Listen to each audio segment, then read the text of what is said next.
அன்புக்குரிய சகோதர சகோதரிகளே, நம் ஆண்டவர் இயேசு கிறிஸ்துவின் நாமத்தில் உங்களை வாழ்த்துகிறோம். உங்களுக்காக நாங்கள் ஜெபிக்கிறோம். நீ நம்பினால் பார்க்கிற அத்தனை குடும்பங்களுக்காக, உலகெங்கும் பரவி இருக்கக்கூடிய இந்த குடும்பங்களுக்காக நாங்கள் தொடர்ந்து ஜெபிக்கிறோம். எப்படி இருக்கீங்க?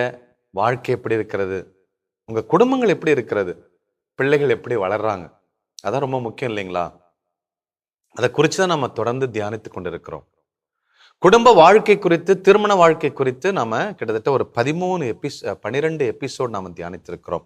இன்றைக்கு 13வது எபிசோட்ல நாம இருக்கிறோம் இந்த பர்டிகுலர் சப்ஜெக்டை குறித்து.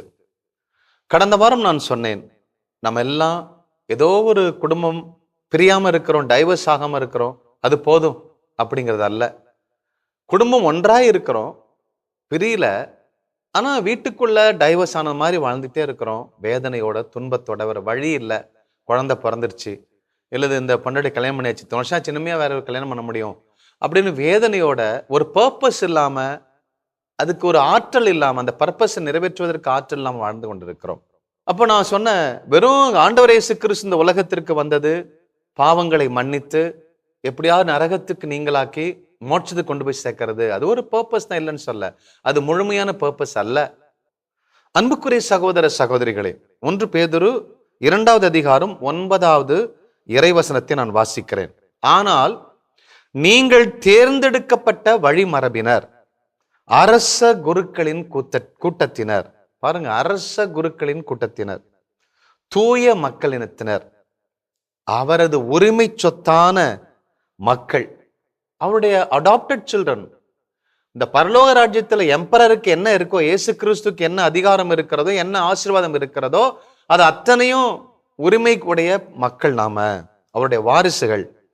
எனவே உங்களை இருளினின்று தமது வியத்தகு ஒளிக்கு அடைத்துள்ளவரின் மேன்மை மிக்க செயல்களை அறிவிப்பது உங்கள் பணி அப்படிங்கிறார். அப்போ த கிங்டம் ஆஃப் காட், இந்த பரலோக ராஜ்யத்துல நம்ம ஒவ்வொருத்தரும் குடும்பம், பரலோக ராஜ்யத்தினுடைய கட்டளைகளை, பிரின்சிபிள்ஸை, கோட்பாடுகளை இந்த குடும்பத்தின் வழியா, குடும்பமும் வாழணும், குடும்பமும் ஆசீர்வாதமா இருக்கணும், குடும்பம் அரச கிறிஸ்து கூட்டமா இருக்கணும், அவங்களுக்கு எந்த குறையும் இருக்கக்கூடாது, குடும்பம் ஆசீர்வாதத்தினால் குடும்பம் நிரம்பி வழிய வேண்டும். இந்த குடும்பம் அந்த இறைப்பணியை உலகத்திற்கு எடுத்து சொல்ல வேண்டும் என்பதனால்தான் இந்த பரலோக ராஜ்யத்தில நீங்க அரச குருத்துவ கூட்டமா இருக்கீங்க என்கிறத பேதுரு மிக அழகாக, ராயப்பர் முதல் பாப்பரசராகிய கத்தோலிக்க திருச்சுவின் முதல் பாப்பரசர் மிக அழகாக எழுதியிருக்கிறார். அப்போ ஆண்டவர் இயேசு கிறிஸ்து மத்திய எழுதிய நற்செய்தியில் நான் கடந்த வாரம் சொன்னேன், பல்வேறு சமயங்கள், மதங்கள் இருக்கின்றன, ரிலீஜியன்ஸ் இருக்கிறது, ஒவ்வொன்றும் ஒரு கருத்தை வைத்துக் கொண்டிருக்கிறார்கள். அப்போ இந்த ரிலீஜியஸ் பீப்புள் என்ன செய்யறாங்க, எதை அவங்க செய்யக்கூடாதுங்கிறத மிக அழகாக கண்டிக்கிறாரு ஆண்டவர் இயேசு கிறிஸ்து.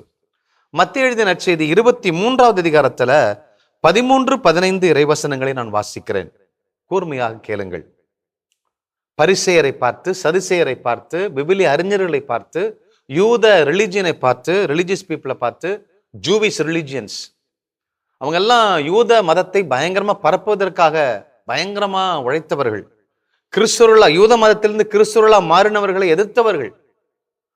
இப்போ அவங்கள பார்த்து சொல்றாரு, ரிலிஜியஸ் பீப்புளை பார்த்து சொல்றாரு, மத சார்ந்த துறவிகளை அல்லது குருக்களை அல்லது விவிலிய அறிஞர்களை பார்த்து அவர் கேட்கிறாரு, வெளிவேடக்கார மறைநூல் அறிஞரே. என்ன ஸ்ட்ராங்கா அவரு போடுற இன்ட்ரோடக்ஷன், வெளிவேடக்கார மறைநூல் அறிஞரே, ஹிப்போக்ரைட்ஸ் அப்படிங்கிறாரு. பரிசேயரே, ஐயோ உங்களுக்கு கேடு அப்படிங்கிறாரு. மக்கள் நுழையாதவாறு, பரலோக ராஜ்யத்துக்குள்ள நுழையாதவாறு அடைத்து விடுகிறீர்கள். You live as a stumbling blocks for entering into the kingdom of God. பரலோக ராஜ்யத்தை நான் நிறுவ வந்திருக்கிறேன், நீ என்னடா மதத்தை நிறுவற. அப்போ பரலோக ராஜ்யத்தில் நுழையாதபடி உங்க வாயில அடைத்து விடுகிறீர்கள். நீங்க 10ல் 1 பங்கு புதினாவுக்கு அதுக்கு இதுக்கு கொடுத்தா போதும், 10ல் 1 பங்கை கொடுத்து எரிச்சல் அடையும்படி செய்தார்கள். அது எவ்வளவு பெரிய ஒரு விஷயம். 10ல் 1 பங்கு கொடுத்தா போதும், அதான் மதம், அதான் பரலோக திட்டம் என்றெல்லாம் கொண்டு வந்து விட்டார்கள். அப்போ நீங்கள் நுழைவதில்லை, நீங்களும் நுழையறதில்லை, நுழைவோரையும் விடுவதில்லை.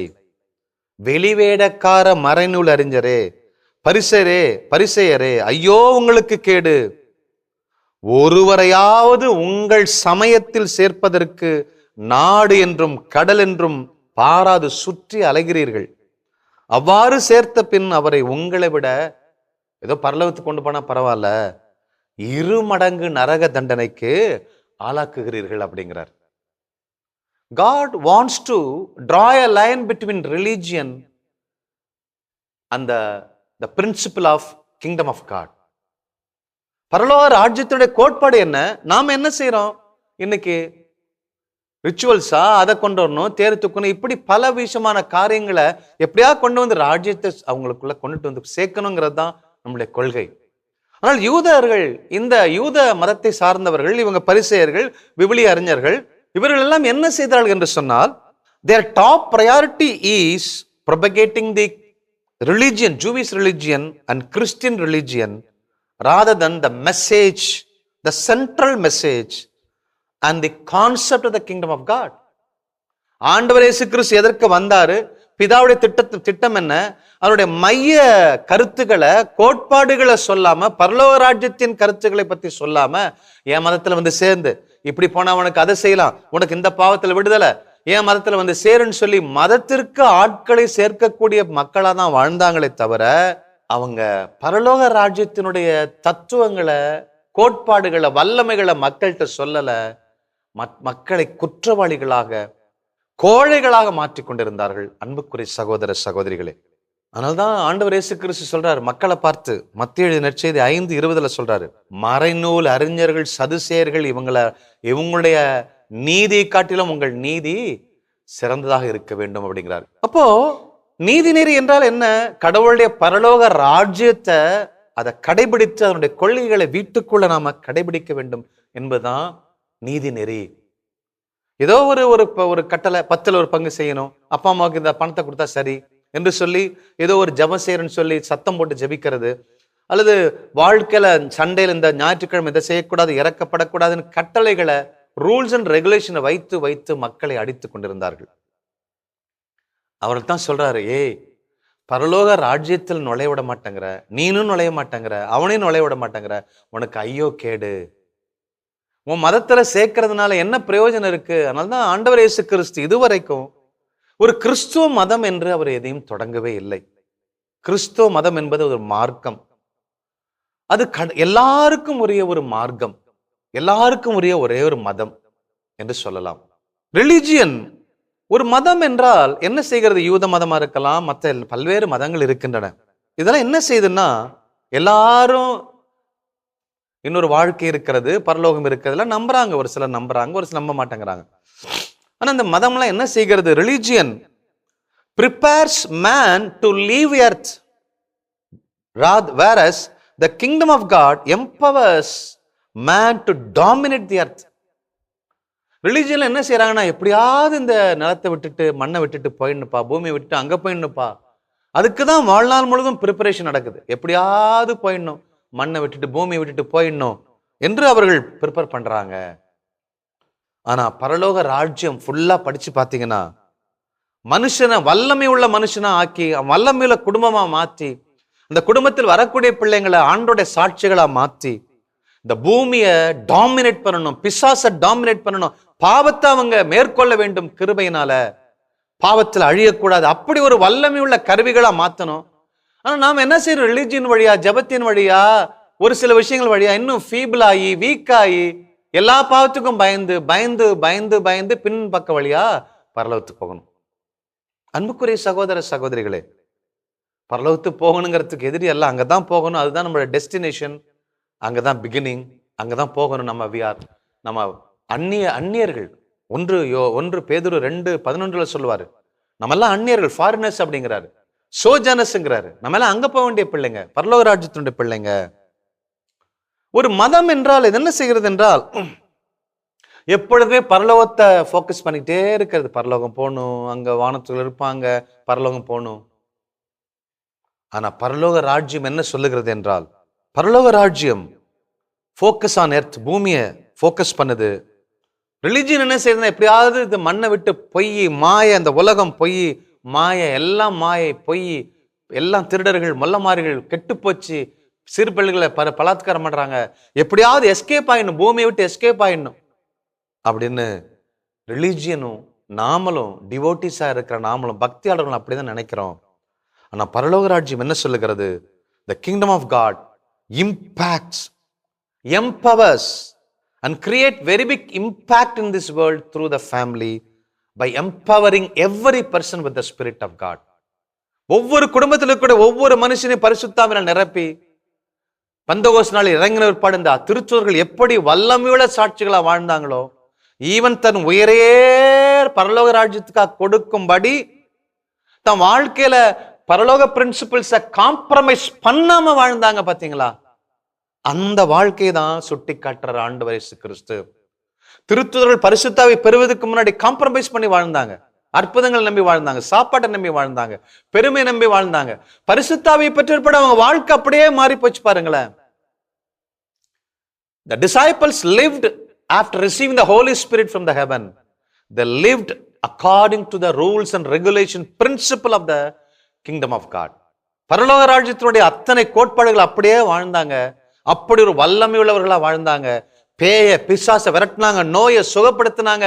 அவங்களை எதிர்த்து நிற்கக்கூடிய ஆற்றல் இல்ல. கடைசியில தலைகளா தொங்கி சாகும் அளவிற்கு தன் உயிரை கூட துச்சமா மதித்தார்கள். அப்பேற்பட்ட ஒரு வாழ்க்கை தான் the life in the kingdom of God. Powerful life. நம்ம எல்லாம் ஸ்பிரிச்சுவாலிட்டி தலைகளா படிக்க ஆரம்பிச்சிட்டோம், ரிவர்ஸலா படிக்க ஆரம்பிச்சிட்டோம்.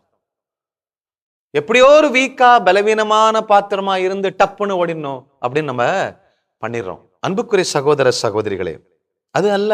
இந்த உலகத்திலே நாம் செய்ய வேண்டிய காரியங்கள் ஏராளமாக இருக்கின்றது. கடவுளுடைய ராஜ்யத்தை, அவருடைய அன்பை சாகிறவரை, என் உடம்புல இறுதி மூச்சு இருக்கிறவரை அவரை பற்றி நான் சொல்ல வேண்டும். அதைத்தான் அவர் விரும்புகிறார். அன்புக்குரிய சகோதர சகோதரிகளே, நாம 2 விதமான ஒரு வாழ்க்கை வாழலாம் இந்த பரலோக ராஜ்யத்துல. எப்படி வாழலாம் என்று சொன்னால், தெர்மோஸ்டாட் வாழ்க்கை அல்லது தெர்மோமீட்டர் வாழ்க்கை. தெர்மோமீட்டர் என்பது வெப்பநிலை மானி. இப்போ ஒரு பிள்ளைக்கு ஜுரம் அடிக்குதுன்னா டாக்டர் கூட்டு போனா உடனே தெர்மோமீட்டர் வாயில வைப்பாங்க, இல்லைன்னா கம்கெட்ல வைப்பாங்க. அந்த உடம்புக்குள்ள என்ன டெம்பரேச்சர் இருக்கோ அதை அப்படியே சொல்லும். அதான் தெர்மோமீட்டர். அதாவது இது ஆவிக்குரிய லைஃப்ல எப்படி அப்ளை பண்ணலாம்னா, இப்ப நான் போய் ஒரு உலகத்துக்கு போறேன், ஐயோ அங்க வெயிலா இருக்கு, ஐயோ அங்க நிழலா இருக்கு, உள்ளதை சொல்லுவேன், அங்க நிழலா இருக்கு, ஐயோ அங்க தண்ணியே இல்லை, அங்கே யாரும் செருப்பு படல, அங்க விவசாயம் விளையாது, பிறரை பிளேம் பண்ணி இருக்கிற சூழல் எல்லாமே தப்பு தப்பா சொல்றது, அல்லது உள்ளதை சொல்றது போல அங்க எங்கேயுமே பாசிபிலிட்டி இல்லாத ஒரு வாழ்க்கை, தெர்மோமீட்டர் வாழ்க்கை. என்னால பரலோகம் போக முடியாது, நான் பாவம் செஞ்சிட்டேன் என்று சொல்லி இந்த ரியாலிட்டியை சொல்லி சொல்லி சொல்லி சொல்லி வாழ்க்கையில எந்த பிரயோஜனமற்ற வாழ்க்கை வாழக்கூடியது தெர்மோமீட்டர் வாழ்க்கை. அவங்க மோசமானவங்க, அவங்க காட்டு மிராண்டிகள், அங்க போய் என்னால ஜெயிக்க முடியாது. கானான் தேசத்துல உளவு பார்க்க போனவர்கள் சொன்னாங்க. யோசுவா சொன்னாரு, அதை விட என்னை அழைத்தவர் பெரியவர், என்னால போரிட்டு ஜெயிக்க முடியும் அப்படின்னாரு. ஆனா 90 விழுக்காடு அவங்க என்ன செஞ்சாங்கன்னா, அவங்க எல்லாம் காட்டு மிராண்டிகளா இருக்கிறாங்க, எங்களோட குண்டா இருக்கிறாங்க. தெர்மோமீட்டர் வாழ்க்கை, அதான் அவிசுவாச வாழ்க்கை. அன்புக்குரிய சகோதர சகோதரிகளே, உள்ளதை ஃபேக்ட் சொல்றது இல்ல விசுவாச வாழ்க்கை. தெர்மோமீட்டர் ஃபேக்ட் சொல்லும், இதான் அவ்வளவுதான், டெம்பரேச்சர் 106, ரத்தமா ஓடுது, கவிச்சு அடிக்குது, நாறுது, இதான் தெர்மோமீட்டர் வாழ்க்கை. இல்ல, இந்த இடத்துல என் வாழ்க்கையை மாற்றி அமைக்க முடியும், கடவுள் சொன்ன அந்த பிரின்சிபிள்ஸ் என்னால வாழ முடியும் அப்படிங்கிறது தான் தெர்மோஸ்டாட் லைஃப்.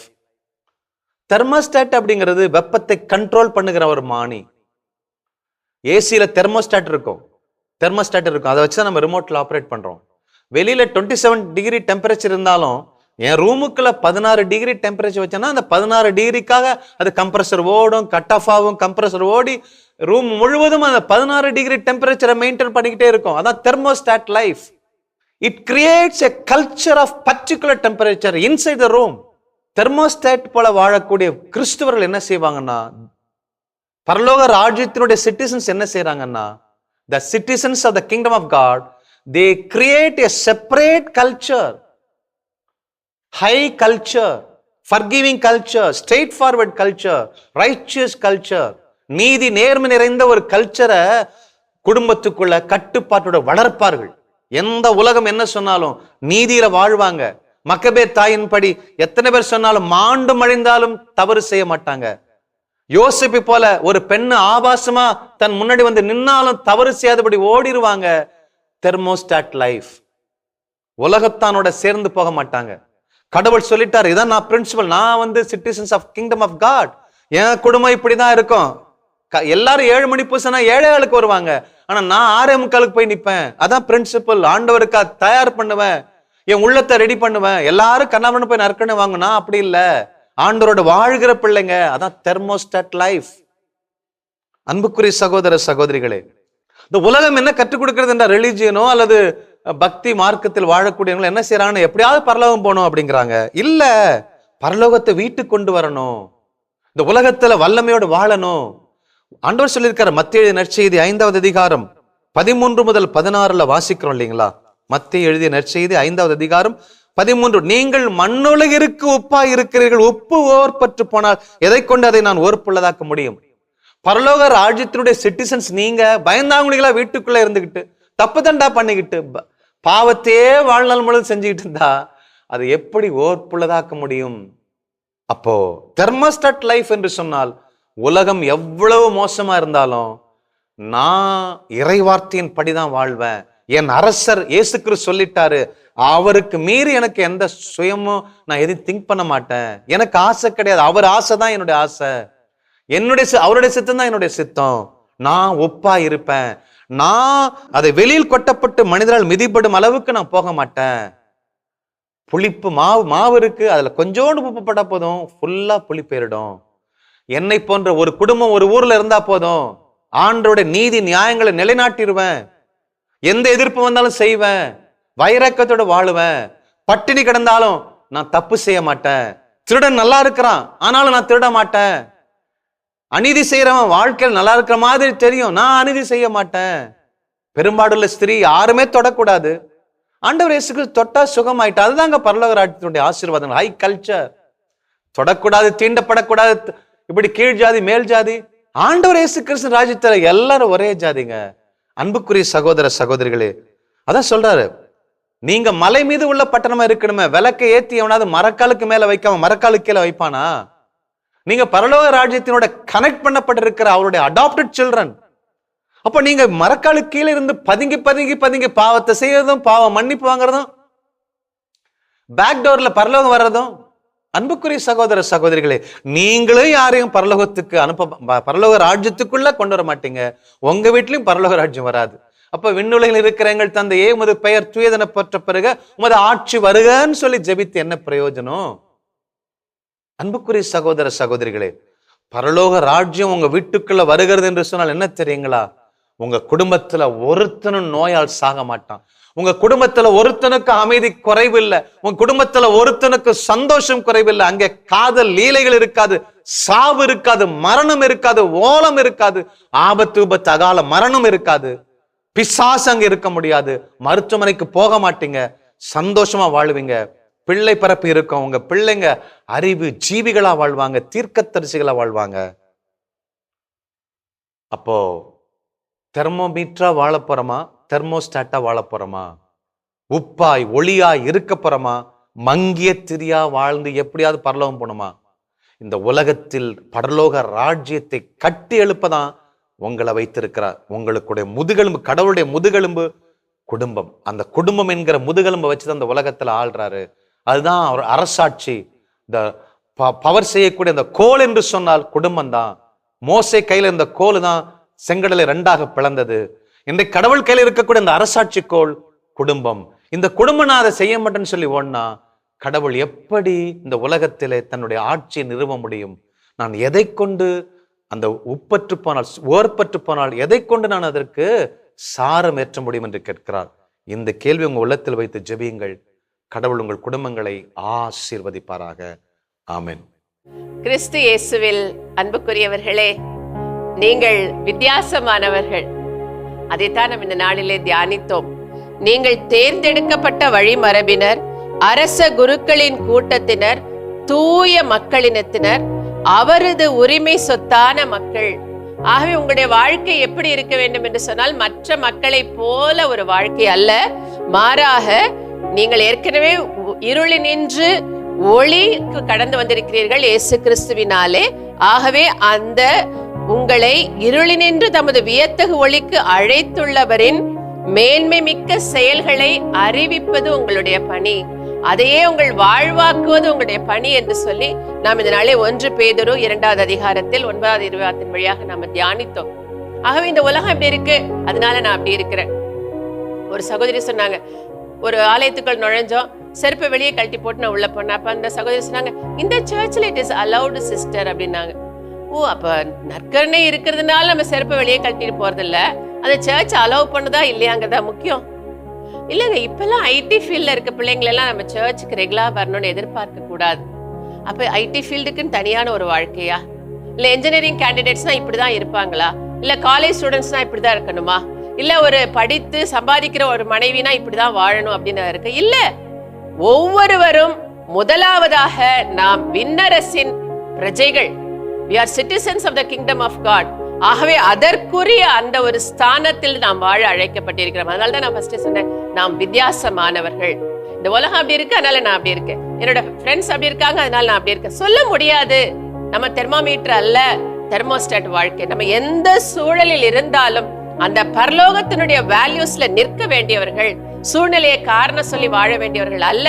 மாறாக நம்முடைய சொந்த தேசம், நம்முடைய ஆளுகை செய்கிறவர் பரலோகத்தில் இருக்கிறார். ஆனால் விண்ணக அரசு இங்கே நமக்குள் செயல்பட்டு கொண்டிருக்கிறது. வெறுசா இங்க விண்ணக அரசு மட்டுமல்ல, அதற்கு தேவையான ஆற்றல், அதற்கு தேவையான வல்லமை எல்லாவற்றையும் கொடுத்து அந்த விண்ணக வாழ்க்கை இங்க வாழ வைத்துக் கொண்டிருக்கின்றார். ஆகவே அந்த விண்ணகம் தான் நம்முடைய பேச்சாக, மூச்சாக, செயல்பாடாக அமைய வேண்டும். அப்படிப்பட்டதாகத்தான் நம்ம வாழ்க்கை வாழ வேண்டும். காலையில கண்ணு வீழ்ச்சது முதல் உறங்க போகும் வரைக்கும், இரவு தூங்கும் பொழுது கூட அதே பரிசுத்தம், அதே நீதி, அதே சமாதானம், அதே சந்தோஷம் நமக்குள்ளிருந்து அது புறப்பட்டு மற்றவர்களுக்கு செல்ல வேண்டும். இதுதாங்க ஒரு கிறிஸ்தவ வாழ்க்கை என்பது. இது ஒரு மதம் அல்ல, மாறாக ஒரு மார்க்கம். ஏனென்றால் இந்த உப்பு இது ஒவ்வொருவருக்கும் பரவி செல்ல வேண்டும். விண்ணக அரசு உலகம் முழுவதும் அது செல்ல வேண்டும் என்பதற்காக நாம் பணி கொடுக்கப்பட்டு அனுப்பப்பட்டவர்கள். பாருங்கள், அதே பாடி, பரலோகம்தான் என் பேச்சு, பரிசுத்தம் தான் என் மூச்சு. கொஞ்ச காலம் இந்த பூமியில எதற்காக என்று சொன்னார், இயேசுவுக்காக, நற்செய்தி பணிக்காக, விண்ணக அரசை எஸ்டாப்ளிஷ் பண்றதற்காக. ஆகவே நான் வாழ்கிறேன் என்ற ஒரு உறுதியோடு இந்த பாடலை பாடுவோம். பாருங்க, நம்ம சாதாரண பிள்ளைகளை, வித்தியாசமானவர்கள் மனதில் எழுதிக் கொள்வோம்.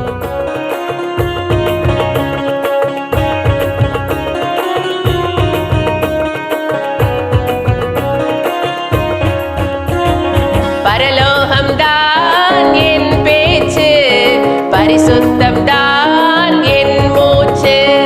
பரலோகம்தான் என் பேச்சு, பரிசுத்தம் தான் என் மூச்சு. கொஞ்ச காலம் பூமியிலே, கொஞ்ச காலம் இந்த பூமியிலே, இயேசுவுக்காய், சுவிசேஷத்திற்காய், இயேசுவுக்காய், சுவிசேஷத்திற்காய். தானான தனனா தானானா, தானான தனனா தானானா. சந்தோஷமாய், தானான தனனா தானானா, தானான தனனா தானானா. ஆகவே நாம் இந்த உலகத்துல இயேசுவை பிரதிபலித்து வாழ வேண்டும். அதற்காகத்தான் இயேசு கிறிஸ்து தன்னுடைய ஆவியை நமக்கு கொடுத்திருக்கின்றார். அவருடைய சாயலாக வாழ்ந்து அந்த விண்ணரசை நாம் பிறருக்கு காண்பிப்போம்.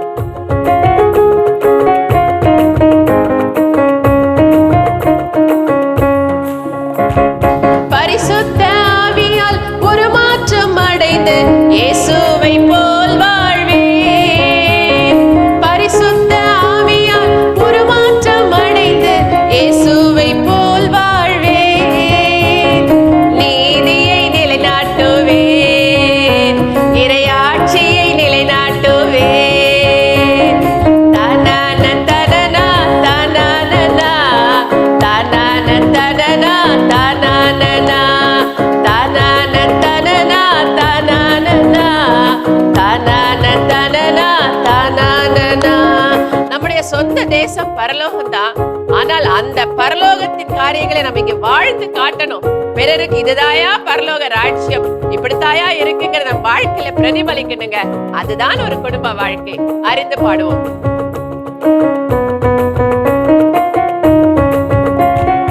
என் சொந்த தேசம் பரலோகமே, அதை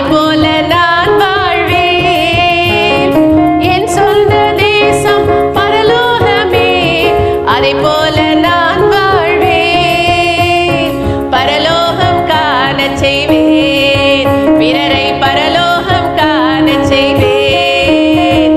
பரலோகம் தான் என் பேச்சு, பரிசுத்தம் தான் என் மூச்சு. பரலோகம் தான் என் பேச்சு, பரிசுத்தம் தான் என் மூச்சு. கொஞ்ச காலம் பூமியிலே, கொஞ்ச காலம் பூமியிலே, இயேசுவுக்காய் சுவிசேஷத்திற்காய், இயேசுவுக்காய் சுவிசேஷத்திற்காய். தானான தனனா தானானனா, தானான தனனா தானானனா. நன்றி ஆண்டவரே. அப்பா, எங்கள் உள்ளம் அக்களிப்பால் பொங்குகிறது சுவாமி. நாங்கள் பரலோக ராஜ்யத்தின் பிள்ளைகள். அதற்குரிய மதிப்பீடுகளோடு, நீதியோடு, பரிசுத்தத்தோடு வாழ படைக்கப்பட்டவர்கள். எங்கள் குடும்பம் ஒரு இறை ஆட்சியின் குடும்பம். ஆகவே ஆண்டவரே, எங்கள் குடும்பங்களை ஆசீர்வதிப்பீராக. ஆண்டவரே, இந்த இறை ஆட்சியின் விழுமியங்களை புரிந்து கொண்டு ஆண்டவரே அதை போல நாங்கள் வாழும்படியாக எங்களை காண்கிறவர்கள் அந்த விண்ணரசின் விழுமியங்களை கண்டு அந்த பரலோகத்தின் ஆசீர்வாதங்களை புரிந்து கொண்டு அந்த ராஜ்யத்தை நாடி தேடுவார்களாக. அப்படியாக உம்முடைய ராஜ்யம் இந்த உலகம் முழுவதும் பறந்து விரிவதாக சுவாமி. உம்முடைய இருதயம் எங்களால் பொங்கி நிரம்பட்டும் சுவாமி. அப்படியாக ஆண்டவரே, ஒவ்வொரு குடும்பத்தையும் உம்முடைய இறையாட்சியின் பிள்ளைகளாய் ஆசீர்வதிப்பீராக. ஒவ்வொருவருக்குள்ளும் அந்த மதிப்பீடுகளை எழுதுவீராக சுவாமி. எங்கள் ஆண்டவர் இயேசு கிறிஸ்துவின் நாமத்தில் ஜெபிக்கிறோம் எங்கள் ஜீவனுள்ள நல்ல பிதாவே. ஆமேன், ஆமேன்.